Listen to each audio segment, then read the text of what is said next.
My name is Muammar Gaddafi.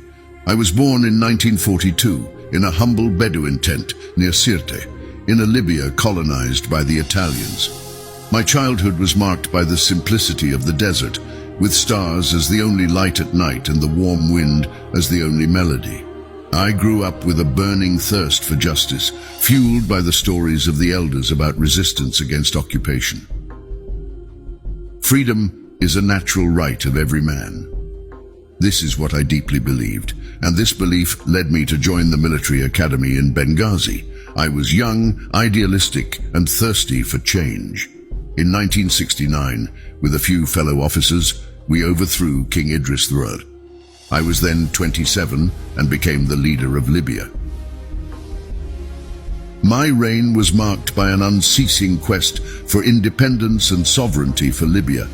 I nationalized the oil industry, ensuring the prosperity of my people. I also launched major projects like the Great Man-Made River to bring fresh water to all regions of Libya. One who has no ambition has nothing. I always believed that ambition was the key to progress, and I wanted Libya to be a beacon for Africa and the Arab world.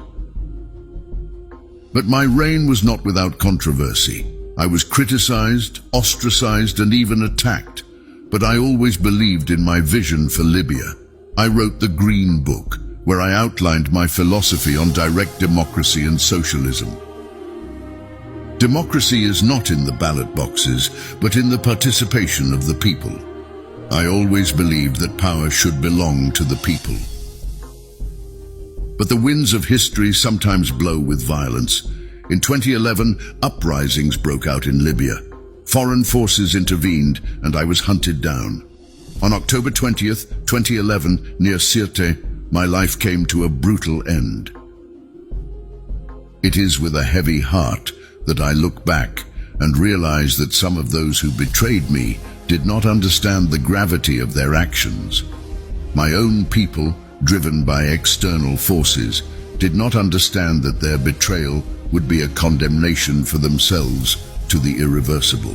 The West manipulated minds, sowing discord and division among my own. Betrayal can never be a viable option. It may seem lucrative in the short term, but it incurs a moral debt that can never be repaid. The price of betrayal is heavy, and it can haunt those guilty of it for the rest of their lives. I sound the alarm to my African brothers and sisters. Do not fall into the trap of betrayal for some fleeting gains. The West only thinks of itself, its own interests. If you betray your own people, if you turn your back on your African brothers and sisters for the sake of the West, you will condemn yourself to remain prisoners of your actions.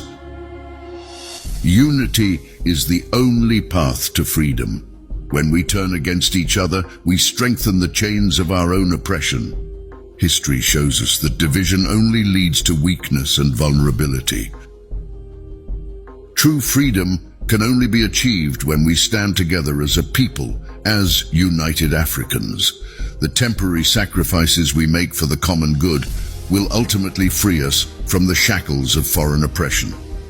Let's not let the divisions sown by others blind us. Today, I look from beyond, hoping that my words will serve as a constant reminder. The West may offer tempting promises, but they are often tinged with deception. True strength lies in our unity, in our solidarity as the African people. Do not betray your brothers and sisters. Do not betray Africa.